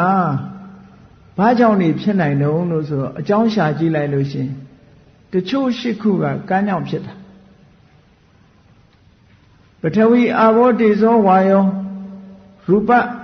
ဂန္ဓရတ္တဩဇာပါဠိလိုပြောလို့ရှိရင်နော်မှန်ပါပါဗျာပါဠိလိုပြောတဲ့အခါကျတော့ပထဝီအာဘောတေဇောဝါယောမြန်မာလိုပြောမယ်ဆိုရင်မြေရေလေမိဟုတ်လားအစင်အနံအရသာဩဇာဟောတချို့ကကြတော့မြန်မာပြန်ရတာရှည်တော့အဲ့တော့ပါဠိလိုပဲသုံးလိုက်ကြတာပေါ့နော်မှန်ပါပါဗျာကိုရှာလို့တွေ့ပြီပဲစကလုံးကအဓိကမဟုတ်ဘူးစကလုံးဆိုတာထွင်ပြီးတော့သုံးသွားတာကိုနဲ့နားလည်သွားလို့ရှိရင်စကလုံးဟာစကလုံးပဲလေမှန်ပါပါဗျာလူတော်မှနာမည်တွေအခုအရှိကြီးမဲ့ကြတာမဟုတ်လားမလေးဆုံးအောင်တော့မခေါ်နိုင်ဘူးတချို့နာမည်တွေနာမည်တွေတောင်အရှိကြီးမဲ့သေးတာပဲဒီအလုံးလေးသုံးလေးလုံးတော့မှတ်လို့ရတာပေါ့နော်အဲ့တော့ဒီရှိခုဟာအကြောင်းမရှိဘဲနဲ့တော့သူတို့မဖြစ်ဘူးအကြောင်းတွေရှိသေးတယ်တဲ့အဲ့ဒါယုတ်တရားရဲ့အကြောင်းဟာ၄မျိုးရှိတယ်ယုတ်ကိုလေ့လာတဲ့အခါမှာဟောဒီအကြောင်းတရားကိုလည်းဆက်ပြီးတော့လေ့လာအကြောင်းတရား၄ခုထဲမှာယုတ်ကိုဖြစ်စေတတ်တဲ့အကြောင်းတရားဟာကံဆိုတာတစ်ခုပါစိတ်ဆိုတာတစ်ခုပါလူရဲ့စိတ်ကလည်းယုတ်ကိုဖြစ်စေတတ်တယ်နောက်တစ်ခုကဥတုဆိုတာတခြားကိုခေါ်တာမဟုတ်ဘူးတေဇောဓာတ်ကိုပဲခေါ်တယ်မှန်ပါပါဗျဥတုနဲ့ပြောနေတာဥတုကလည်းမကောင်းဘူးဟဲ့နဲ့ပြောကြတယ်ဘာကိုပြောတာတော့ပူတာအေးတာပဲပြောနေတာမဟုတ်လားမှန်ပါပါဗျပူရင်လည်းဥတုမကောင်းဘူးအေးရင်လည်းဥတုမကောင်းဘူးပြောကြတယ်မပူမအေးလေးနေမှကောင်းတယ်လို့ပြောတယ်ဟုတ်ကဲ့လားမှန်ပါပါဗျရာသီဥတုမကောင်းဘူးရာသီဥတုမကောင်းဘူးဆိုတာအဲ့ဒါပဲ temperature တေဇောဓာတ်ကိုပြောနေတာအဲ့တော့ဥတုဆိုတာယုတ်နောက်အာဟာရနေ့စဉ်စားသုံးနေတဲ့အာဟာရအဲ့ဒီအာဟာရကြောင့်လည်းယုတ်တွေဖြစ်တယ်တဲ့ဟောဒီယုတ်ရှိမျိုးဟာကံကြောင့်လည်းဖြစ်နိုင်တယ်စိတ်ကြောင့်လည်းဖြစ်တယ်ဥရုကြောင့်လည်းဖြစ်တယ်အာဟာရကြောင့်လည်းဖြစ်တယ်ကံစိတ်ဥတုအာဟာရအဲ့ဒီထဲမှာကံဆိုတာကနန္တရားစိတ်ဆိုတာကနန္တရားကြောင့်ဖြစ်တာဒါတွေကသက်ရှိတ attva တွေမှာကံကြောင့်ဖြစ်နိုင်တယ်စိတ်ကြောင့်ဖြစ်နိုင်တယ်အာဟာရကြောင့်ဖြစ်နိုင်တယ်သက်မဲ့တွေကြတော့ဥတုကြောင့်ပဲဖြစ်တယ်ကြည့်တစ်ပင်တွေကရှင်သန်ပြီးတော့ထွားကြိုင်းနေတာတို့ညှိုးချောက်သွားတာတို့ ဥရုကြောင့်ဖြစ်တာနော်အဲ့တော့သစ်ပင်လို့ခေါ်တဲ့အရာလဲကြည့်လိုက်မယ်ဆိုလို့ရှိရင်ဟောဒီရုပ်ရှိခုဖွဲ့စည်းထားတာပဲပုံပန်းတဏ္ဍာအမျိုးမျိုးဖြစ်နေတယ်ဒီရုပ်ရှိခုအမြင့်ကြတော့ပုံတဏ္ဍာလူတွေကအမြင့်လို့ခေါ်လိုက်တယ်ဟောလုံးပင်စီကြီးကြတော့လဲလူတွေကပင်စီလို့ခေါ်လိုက်တယ်ပုံတဏ္ဍာကခုနအမြင့်နဲ့မတူပြန်ဘူးတခါအကိုင်းကြတော့လဲတခါပင်စီနဲ့မတူပြန်ဘူးအမြင့်နဲ့မတူပြန်ဘူးလူတွေကအဲ့ဒါကိုနာမည်တစ်မျိုးပေးလိုက်ပြန်တယ်တခါအရွက်ကလေးတွေကြတော့လဲခုနကပင်စီနဲ့မတူပြန်ဘူးလူတွေကနာမည်တစ်မျိုးပေးလိုက်တယ်အရွက်လို့ဟုတ်လားအပွင့်ကြတော့လဲအရွက်နဲ့မတူပြန်ဘူးမတူပြန်သည့်အတွက်ကြောင့်လူတွေကနာမည်တစ်မျိုးပေးလိုက်တယ်အပွင့်လို့တခါအပွင့်ကဖြစ်ပေါ်လာတဲ့ဟာကြတော့အသီးဆိုပြီးတော့နာမည်တစ်မျိုးပေးလိုက်တယ်ဟောတစ်ပင်တစ်ပင်ကြည့်လိုက်မယ်ဆိုလို့ရှိရင်ကြည်အမြင့်ရှိတယ်ပင်စီရှိတယ်အကိုင်းရှိတယ်အရွက်ရှိတယ်အပွင့်ရှိတယ်အသီးရှိတယ်ဟောတစ်ပင်မှာအဲ့ဒါတွေအားလုံးဟာလိုက်ကြည့်မယ်ဆိုရင်ဟောဒီရုပ်ရှိခုနဲ့ဖွဲ့စည်းထားတာတွေကြည့်ပဲတဏ္ဍာအမျိုးမျိုးပေါ်နေတယ်မှန်ပါပါတဏ္ဍာအမျိုးမျိုးနဲ့ပေါ်နေတာအဲ့ဒီလိုတဏ္ဍာအမျိုးမျိုးပေါ်နေအောင်ဘသူတွေကဖန်တီးနေတာတုံးလို့ဆိုလို့ရှိရင်အခုပြောတဲ့ဓာတ်ကြီး၄ပါးကဖန်တီးနေတာတဲ့ဒါကြောင့်မို့ဓာတ်ကြီး၄ပါးကိုမဟာဘူတအင်္ဂလိပ်လိုပြန်လို့ရှိရင် great appearance ပုံပန်းတဏ္ဍာအကြီးကြီးတွေပေါ်လွင်လာတယ်နောက်တစ်ခုကမဟာအဘုဒ္ဓအံ့ဩစရာတရံတွေအမျိုးမျိုးပြတယ်လို့ဒီလိုအဓိပ္ပာယ်ရတယ်မှန်ပါပါကြည့်လေတောင်ကြီးတွေတို့ဆိုလည်းပဲဒါပဲလေဓာတ်ကြီး၄ပါးပဲတောင်ကြီးတွေတို့တစ်ပင်ကြီးတွေတို့အမတန်ကြီးကျယ်တာကြီးတွေအကုန်လုံးဟာဟောဒီမဟာဗုဒ္ဓအကြီးကျယ်တာမဟာဗုဒ္ဓဘောမှာခုနကအစင်တို့ဘာတို့ဒီရုပ်တွေကဥပါဒာရုပ်တွေကကပ်ပြီးနေကြတာမှန်ပါပါကြီးတာကမဟာဗုဒ္ဓကကြီးတာလို့ခေါ်တာဒီမဟာဗုဒ္ဓဆိုတဲ့စကားလုံးကိုကြည့်ပြီးတော့ခေါ်တာမဟာဆိုတာအလွန်ကြီးကျယ်ပြီးတော့ဗုဒ္ဓဆိုတာပေါ်လွင်ထင်ရှားနေတဲ့အရာတွေလို့ဒီလိုပြောတာနော်မှန်ပါပါဗျာတောင်ကြီးတွေရဲ့တရံအမတန်ကြီးကြတယ်မြေပြင်ကြီးရေပြင်ကြီးတခါတည်းမိဘုံကြီးဆိုအမတန်ကြီးကျယ်တဲ့ပုံပန်းတရံတွေအနေနဲ့ပေါ်လာတာဒါကြောင့်မို့လို့မဟာဗုဒ္ဓ great appearance ပေါ့အဲ့ဒါကိုပဲဓာတု element လို့လည်းခေါ်သေးတယ်။ဘာဖြစ်လို့လဲဆိုဓာတုဆိုတာရဲ့သဘာဝတရားကတတ္တဝါမဟုတ်ဘူးတဲ့သူ့သဘောသူဆောင်းနေတဲ့အရာတဲ့။ဟောဓာတုဆိုတဲ့စကားလုံးကတတ္တဝါကို reject လုပ်ထားတာ။တတ္တဝါဆိုတာမဟုတ်ဘူးတဲ့။ဇီဝလို့သူတို့ပြောထားတဲ့ဟာမဟုတ်ဘူးတဲ့။တတ္တလည်းမဟုတ်ဘူးဇီဝလည်းမဟုတ်ဘူး။သူ့သဘောသူဆောင်းနေတဲ့သဘာဝတရားတက်တက်မျှတာလို့ပြောတာနော်။မှန်ပါပါဗျာ။သဘာဝတရားတက်တက်မျှတာမြတ်စွာဘုရားကနေတ္တနေဇီဝထေနဓာတုနေတ္တတတ္တဝါလို့ခေါ်เสียမဟုတ်ဘူးတဲ့တတ္တဝါမဟုတ်ဘူးတဲ့ဒါနေဇီဝဇီဝဆိုတဲ့ခေါ်เสียမဟုတ်ဘူးတဲ့ဒါဇီဝတို့တတ္တတို့ဆိုတာကအိန္ဒိယဖီလိုဆိုဖီကစကားလုံးနေတာတွေကအိန္ဒိယဖီလိုဆိုဖီမှာဇီဝတို့တတ္တတို့ဆိုတာသူက permanent entity သာဝရမြဲနေတဲ့အရာတွေလို့ယူဆတယ်မြန်မာပြည်မှာတော့နော်ဒီဗမာတွေမှာလည်းပဲဒီလိုမြဲတယ်ဆိုတဲ့အယူဆကလေးတစ်ခုရှိတာပဲ။ဘာလို့ဆိုရင်လူတွေလို့ရှိရင်လိပ်ပြာကထွက်သွားဟုတ်လားလိပ်ပြာဆိုတာရှိသေးတယ်။ butterfly ဆိုတဲ့ဟာလိပ်ပြာအဲ့ဒီလိပ်ပြာကနေထွက်ပြီးတော့နောက်ဘဝဝင်စားတယ်လို့ဘာလို့ဒီလိုပြောကြတာ။တကယ်တော့သေပြီးတော့ထွက်သွားတာဆိုတာလည်းတစ်ခုမှမရှိဘူးဝင်စားတယ်ဆိုတာလည်းတစ်ခုမှမရှိဘူးအကြောင်းကြောင့်အကျိုးပေါ်တာပဲရှိတယ်။မှန်ပါပါဘုရားဘာသာအယူဆအဘိဓမ္မာတရားတော်အယူဆဆိုလို့ရှိရင်ရှေ့ကတခုပြီးတခုပြောင်းနေတာနောက်ကအသစ်ပေါ်နေတာဒါရှိတယ်လေမှန်ပါပါဗျာအခုဘုန်းကြီးတွေတရားဟောတဲ့အတန်တွေပဲကြည့်ရှေ့ကအတန်တွေကတခုပြီးတခုပြောင်းနေတာနောက်ကအတန်တွေဆက်ပေါ်နေတာလေမှန်ပါပါဗျာအဲ့ဒါလိုပဲဘဝကူးတယ်ဆိုတာဒီတိုင်းပဲဘာမှမထူးဖြစ်စဉ်ကြီးတစ်ခုပဲရှေ့ကတွေပြောင်းနောက်ကပေါ်ရှေ့ကပြောင်းနောက်ကပေါ်ရှေ့ကပြောင်းနောက်ကပေါ်ဟောဒီ process ကြီးနဲ့သွားနေတာဒီလိုသွားနေတာအဲ့တော့ဒီထဲကနေပြီးတော့မြဲပါတယ်ဆိုတာပြောစရာပဲရှိတော့မလို့မှန်လားပါဗျာကာကြီးခဝေကမ်းမဲ့ကာကြီးရွတ်ကြည့်လိုက်ပေါ့အတန်နေကာကြီးရွတ်လိုက်တဲ့ကခဆိုတဲ့အတန်တွေကိုနားထောင်ကြည့်ကဆိုတဲ့အတန်ပြောက်သွားရင်ခဆိုတဲ့အတန်ပေါ်လာတယ်ခဆိုတဲ့အတန်ပြောက်သွားမှဂဆိုတဲ့အတန်ပေါ်လာအဲ့ဒီမှာစဉ်းစားကြည့်ကကနေခဖြစ်သွားတာလား သို့မဟုတ်ခကနေခါဖြစ်သွားတာလားလို့မေးရင်မဟုတ်ဘူးကပေါ်ပြီးပြောက်သွားပြီခဆိုတာပေါ်လာပြန်တာဟုတ်ကဲ့လားမှန်ပါပါဗျာခဆိုတာလဲခကဖြစ်လာတာမဟုတ်ဘူးသူကပေါ်လာတာဟောအဲ့ဒါလိုပဲဒီလူတယောက်ဒီဘဝကသေဆုံးသွားပြီဆိုလို့ရှိရင်အကြောင်းကြောင့်တော့ဘဝမှာတစ်ခုထပ်ပေါ်တာဟိုပြောတာဒီကနေပြီးတော့လက်ပြတို့ဝိညာဉ်တို့ကနေပြီးတော့ထွက်သွားပြီးဟိုဝင်စားတာမဟုတ်ဘူးတဲ့နော်မှန်ပါပါဗျာသို့တော့ line ကလေးတော့ရှိတာပေါ့ online ဆိုတာ line ကလေးတော့ရှိတယ်သူ line လေးနှမို့ဆိုလွယ်လွယ်မမတွေဖြစ်ကုန်မှာပေါ့သူကသူ့ line နဲ့သူသွားနေတာပဲနော်မှန်ပါပါဗျာဖြစ်ပြနေတဲ့ line ချောင်းလေးအတိုင်းပဲသူကသွားနေတာဆိုတော့ဒီဘဝကဘာလို့နောင်ဘဝအတွက် responsible ပါသူတာဝန်ရှိတဲ့ပုဂ္ဂိုလ်ဖြစ်ရတယ်ဘာလို့ဆိုဒီ line ချောင်းကိုသူက line ချောင်းကတခုတည်းနဲ့သွားနေတာဟုတ်လားမှန်ပါပါဒါကြောင့်မို့လို့ဒီပေါ်ပြီးပျောက်သွားပြီမဲ့လို့ဒီနောက်ထပ်ပေါ်လာတဲ့ဟာတွေကရှေ့ကပျောက်သွားတဲ့သဘာဝတရားတွေနောက်ထပ်ပေါ်ဖို့ရာအတွက်သူက energy တွေကိုပေးထားကြတာတွန်းအားတွေ energy တွေစွမ်းရည်တွေကသူ့ထဲမှာရောက်သွားတယ်အဲ့ဒီစွမ်းအင်တွေကနောက်အလုံးထဲမှာပြည့်သွားလို့ဒီနောက်ပေါ်တာကရှေ့ပေါ်တာတဲ့စွမ်းအားတွေစွမ်းအင်တွေပိုထက်လာတယ်ပညာသင်တာပဲကြည့်လေမူလတန်းပညာသင်ထားတဲ့ဟာကအလတ်တန်းပညာသင်ဖို့ရအတွက်စွမ်းအင်တွေကြံရစ်တယ်ဟုတ်လားမှန်ပါပါဗျသို့တော့ပျောက်သွားတာပဲအဲ့ဒါလေတခါအလယ်တန်းပညာကနေအထက်တန်းပညာကနေပြီးတော့ University တက္ကသိုလ်ပညာဆိုပြီးတော့ဟောအကယ်၍သာလုံးဝပျောက်သွားမယ် energy မရှိဘူးဆိုလို့ရှိရင်မူလတန်းသင်ထားတာကဘယ်လိုလုပ်ပြီးအလယ်တန်းကိုအကျိုးပြုမလဲအခုကအကျိုးပြုတယ်လေမူလတန်းမသင်မဲနဲ့အလယ်တန်းတက်လို့မရဘူးလေမှန်ပါပါဗျာနားမလည်နိုင်ဘူးလေ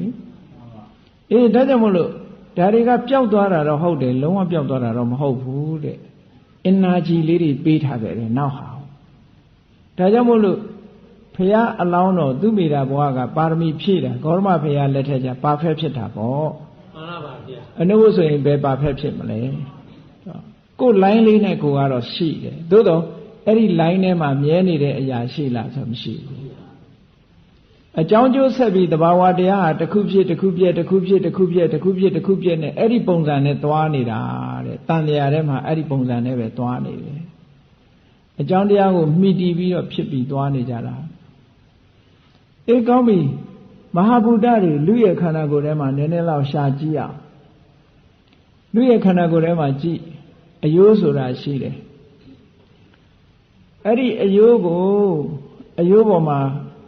အသားဆိုင်တွေရှိတယ်နော်မှန်ပါပါအယိုးထဲမှာအသားဆိုင်တွေရှိတယ်ဒါဟိုစကယ်တန်ရုပ်တုကြီးတွေပါတယ်ကြည့်လိုက်မယ်ဆိုရင်အခုခေတ်တော့ဟိုကြည့်စရာတွေပေါ်ပါတယ်လူရဲ့ခန္ဓာကိုယ်ထဲမှာမြင်လို့ရတာတွေလေအဲကြည့်လိုက်မယ်ဆိုလို့ရှိရင်အဲ့ဒီအဆိုင်အခဲတွေအားလုံးဟာဒီရုပ်တရားတွေရဲ့အားလုံးရဲ့တရားဖြစ်လို့သူတို့ကိုပထဝီလို့ပဲခေါ်တယ်နော်မှန်ပါပါတရားပုံပန်းတန်တန်ကတော့အမျိုးမျိုးပဲသူကဖန်တီးနေတာပုံပန်းတန်တန်အမျိုးမျိုးအာဘောကနေစုစည်းပေးထားတယ်ဒီလိုအတုံးခဲတွေမှာအာဘောတွေကစုပေးထားတယ်တေဇောကရင့်ကျက်လာစေတယ်ဝါယောကပြိုလဲမသွားအောင်ထိမ့်ပေးနေတယ်ဟောဓာတ်ကြီး၄ပါးခန္ဓာကိုယ်ထဲမှာရှိတယ်ကဲအဲ့ဒီဓာတ်ကြီး၄ပါးခန္ဓာကိုယ်ထဲမှာကြည့်မာပြော့အတုံးခဲမှန်သမျှကိုဒါပထဝီလို့ဒီထဲမှာအာဘောဆိုတဲ့သဘောကသူကယိုစီးတဲ့သဘောနဲ့ဖွဲ့စည်းတဲ့သဘောနှစ်ခုရှိတယ်အာဘောမှာမှန်ပါပါပထဝီမှာလည်းပဲသူကခက်မာတဲ့သဘောခက်မာတယ်ဆိုတာအတုံးခဲကိုပြောတာနော်မှန်ပါပါဗျာအတုံးခဲလေးဖြစ်တာကိုပြောတာခက်မာတယ်ဆိုတာကက္ခလတ္တလက္ခဏာပထဝီဆိုတာခက်မာတဲ့သဘောလေးအတုံးခဲသဘောလေးကိုပထဝီခေါ်တယ်အဲ့ဒီပထဝီသည်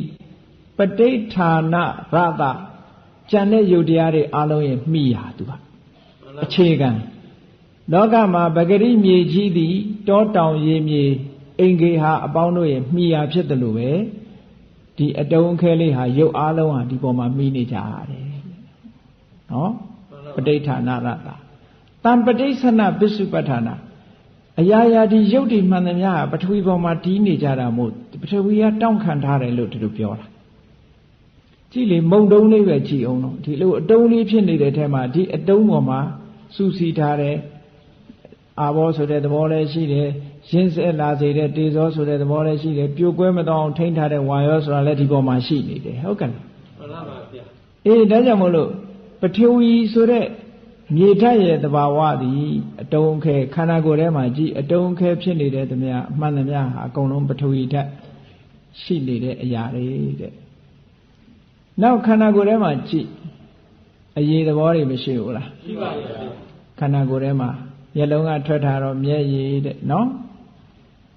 ဒီပါးစပ်ကထွက်တာတန်တွေးတို့ဒီလိုပေါ့လေလူခန္ဓာကိုယ်ထဲမှာရှိတဲ့အရေးဓာတ်တွေခန္ဓာကိုယ်မှာအရေးတွေအများကြီးရှိတယ်နောက်သွေးတွေအရေးသဘောတွေဒါဖြင့်အဲ့ဒီသွေးဆိုတဲ့ထဲမှာအာဘောပဲရှိတာလားကျန်တာမရှိဘူးလားလို့ဆိုရှိတယ် quantity ကွာသွားတာအယိုးကြတော့ပထဝီဓာတ်ကများတယ်ကျန်တာတွေကလျော့နေသွားခုနကအရေးတွေကြတော့အာဘောဓာတ်ကမျောပြီးတော့ကျန်တာတွေကလျော့နေတယ်ဒီလိုနားလည်ရမယ်နော်မှန်ပါပါအတုံးခဲဖြစ်ရင်ပထဝီကများပြီးကျန်တာတွေကလျော့နေတယ်သူတို့ကအချိုးစားခြင်းညီချင်မှညီတယ်အတုံးခဲကြီးဖြစ်နေရင်ပထဝီကများတယ်အရေးပြောနေလို့ရှိရင်အာဘောကများနေတယ်ဒီလိုပြောရအာဘောကများနေအပူတွေလွန်ကဲနေရင်တေဇောကများတယ်ဥပမာမဲ့မီးဆိုတဲ့အထဲမှာလူတွေကမီးဆိုရင်အပူတစ်မျိုးတည်းပဲလို့ထင်တယ်မဟုတ်ဘူးအဲ့မီးတဲကတေဇောကလွန်ကဲနေတယ်အဲ့ထဲမှာပထဝီလည်းရှိတယ်အာဘောလည်းရှိတယ်ဒီမီးလေးဟာဒီလိုမီးညွန့်လေးသဏ္ဍာန်လေးဖြစ်နေအောင်စုစည်းတာအာဘောကစုစည်းတာမှန်ပါပါဗျဟုတ်ကဲ့လားမှန်ပါပါဗျဒီမီးထဲမှာအာဘောရှိတယ်ဆိုလို့ရှိရင်ယုံနိုင်စရာတော့မရှိဘူးเนาะစုစည်းတဲ့သဘောလေးကိုပြောတာမီးထဲမှာအဲ့ဒီစုစည်းထားတဲ့သဘောရှိတယ်စုစည်းထားတဲ့သဘောလေးကိုပြိုလဲမသွားအောင်ထိန်းထားတဲ့ဝါရောလည်းရှိတယ်အပြင်ဝါရောလည်းရှိတယ်နော်မှန်ပါပါအဲ့တော့ဘယ်ရာပဲဖြစ်ဖြစ်ဓာတ်ကြီးလေးပါးဟာရေထဲမှာလည်းရှိတယ်မီးထဲမှာလည်းရှိတယ်လေထဲမှာရောဆိုလေထဲမှာလည်းထို့တူပဲပေါ့လေတိုက်လို့ရှိရင်လူကိုလာထိတာကြည့်လေသိတယ်မို့လားမှန်ပါပါအဲ့ဒီမှာထိတဲ့အခါမှာပြင်းပြင်းထန်ထန်ထိရင်ဒါပထဝီရဲ့သဘောကြောင့်ဖြစ်တာလေမှန်ပါပါအဲ့တော့လေထဲမှာလည်းပဲဝါယောကပြင်းထန်တာဝါယောကလွန်ကဲတာကျန်တာတွေကယောနေတယ်ပေါ့အချိုးစားကြတော့ကွာခြားတယ်ကဲလူခန္ဓာကိုယ်ထဲကိုကြည့်လိုက်လူခန္ဓာကိုယ်ထဲမှာအတုံးခဲသဘာဝတွေမှန်သမျှအကုန်လုံးအပြင်ဘက်ကမြင်ရတဲ့သပင်တို့ဘာတို့အကုန်လုံးဒါတွေကအကုန်လုံးပထဝီ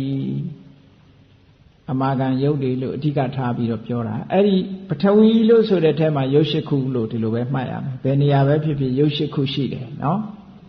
အားလုံးကယုတ်၈ခုနဲ့ဖွဲ့တယ်သို့တော့ပထဝီသည်လွန်ကဲနေတယ်အဲ့ဒီမှာနောက်ခန္ဓာကိုယ်ထဲမှာရှိတဲ့အရေးသဘောတွေကြတော့ယုတ်၈ခုနဲ့ပဲဒါပေမဲ့အာဘောလွန်ကဲနေတယ်နောက်တေဇောတဲ့လူရဲ့ခန္ဓာကိုယ်ထဲမှာတေဇောဆိုတာရှိတယ်ဘာလို့ဆိုလို့ရှိရင်နေမကောင်းတဲ့အခါကျတော့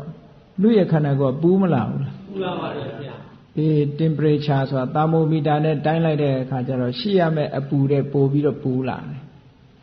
အဲ့ဒီအပူမျိုးကိုတန်တပ္ပနတေဇောလို့ခေါ်တယ်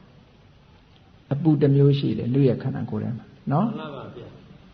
နောက်အပူတစ်မျိုးရှိသေးတယ်ဘာလို့ဆိုလို့ရှိရင်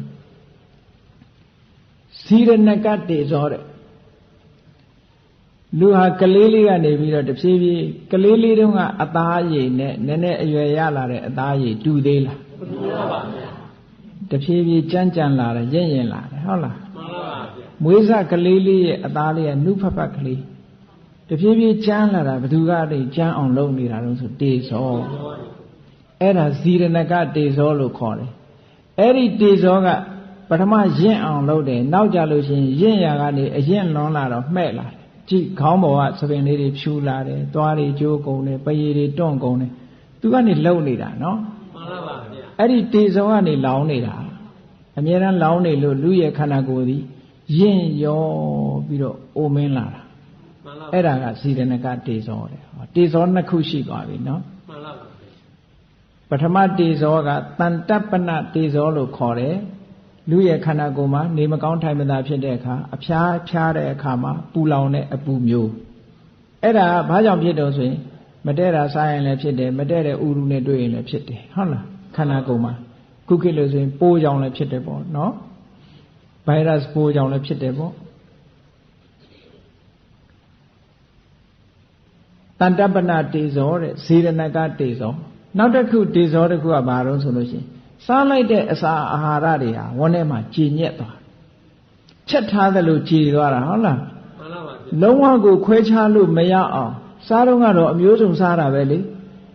နောက်ကြတော့အဲ့ကြည်ညက်သွားတဲ့အခါကျတော့ခွဲလို့မရတော့ဘူးတစ်ခုတည်းဖြစ်သွားတယ်ဟုတ်ကဲ့လားမှန်ပါပါ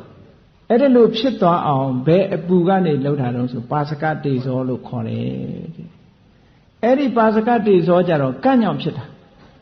တခြားကြောင့်မဖြစ်ဘူးကျန်တာတွေကတော့ကံစိတ်ဥဒုအာဟာရကြောင့်ဖြစ်နိုင်တယ်ဒါကြတော့ကံတစ်ခုတည်းကြောင့်ဖြစ်တာတဲ့ကဲနောက်တစ်ခုတေဇောတစ်ခုကဘာတုံးလို့ဆိုလို့ရှိရင်သူကဒရှနတေဇောတခါတရံကြတော့လူရဲ့ခန္ဓာကိုယ်မှာပူလာကြီးရဲ့လောင်လာကြီးရဲ့ဆိုပြီးတော့လွန်ကဲလာတဲ့အပူတွေလွန်ကဲလာတဲ့အခါမျိုးကြည့်လေအပူတွေလွန်လာတဲ့အခါကျတော့အနာတွေပေါက်ထွက်တာတို့ဘာတို့ဒီလိုတွေဖြစ်တတ်တယ်လေမှန်ပါပါဗျအဲ့ဒီလိုဟာမျိုးကတခုတဲ့ဩလူခန္ဓာကိုယ်မှာကြည့်လိုက်လို့ရှိရင်တေဇောဟာ၄မျိုးရှိတယ်တဲ့တန်တပနာတေဇောဆိုဖြားလို့ပူလောင်တာတခုဇေရဏကတေဇောတဖြည်းဖြည်းရင့်လာအောင်ဖြစ်စေတတ်တဲ့တေဇောကတခုပါစကတေဇောအစာအာဟာရတွေကျဉ်ညက်စွာအောင် digest ဖြစ်အောင်ရှင်းကျဉ်ညက်စေတတ်တဲ့တေဇောကတခုနောက်ဒရှနတေဇောခန္ဓာကိုယ်လောင်တတ်တဲ့တေဇောကတခုတဲ့ဟောအလုံးပေါင်းလိုက်တော့၄ခုဒီ၄ခုဟာတေဇောလွန်ကဲနေတဲ့ရုပ်ရှိခုပဲလို့ဒီလိုမှတ်ရမှန်ပါပါနောက်တစ်ခုဝါယောဆိုတာရှိသေးတယ်ခန္ဓာကိုယ်ထဲမှာ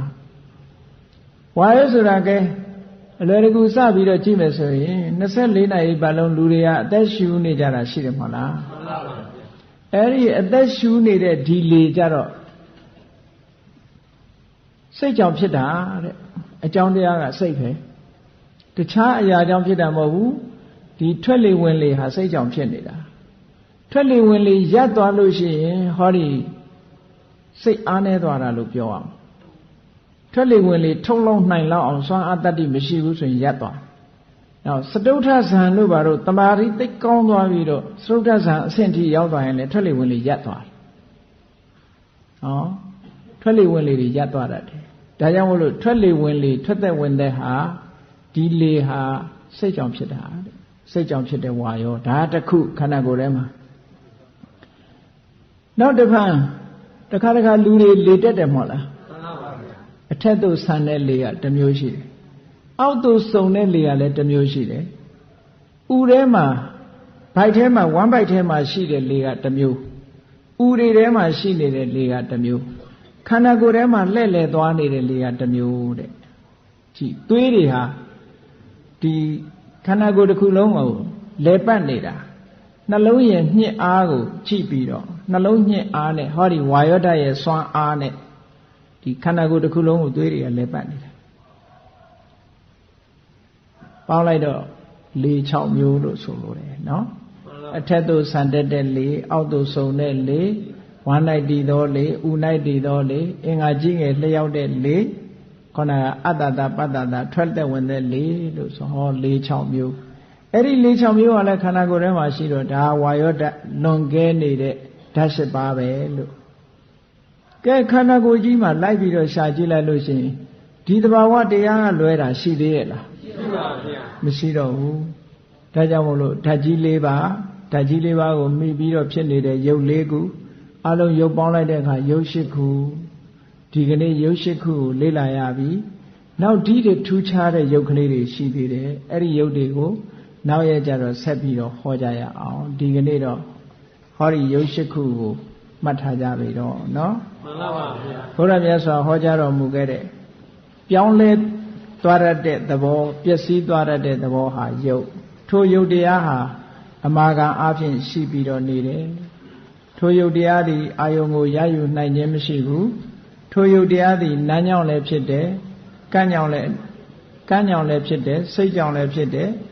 အခြားရုပ်တွေကြောင့်လည်းပဲဥဒုအာရလို့ဆိုတဲ့အခြားရုပ်ကိုလည်းမှီပြုပြီးတော့ဒီရုပ်တရားတွေဟာဖြစ်ပေါ်နေကြတယ်အကြောင်းတရားတွေရှိနေသည့်အတွက်ကြောင့်ဒီလိုအကျိုးတရားတွေပေါ်နေတာအကြောင်းတရားတွေချုပ်သွားတာနဲ့တပြိုင်နက်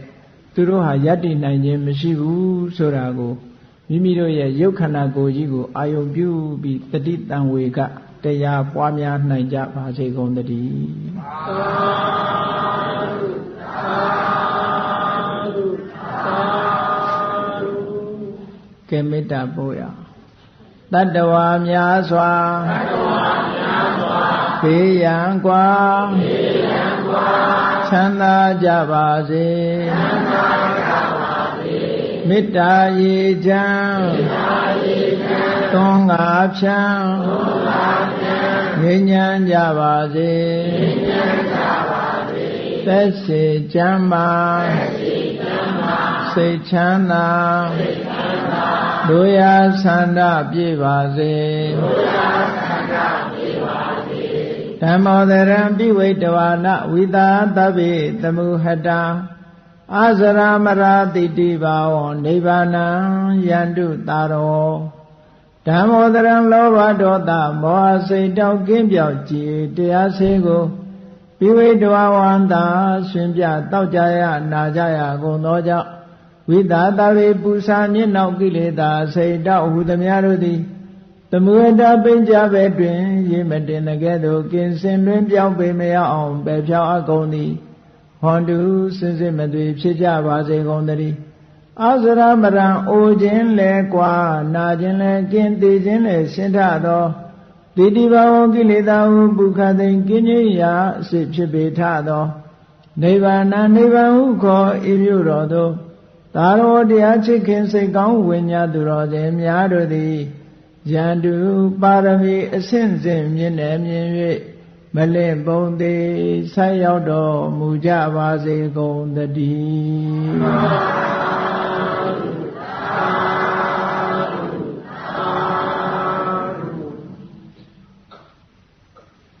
ရှိစေချလိုက်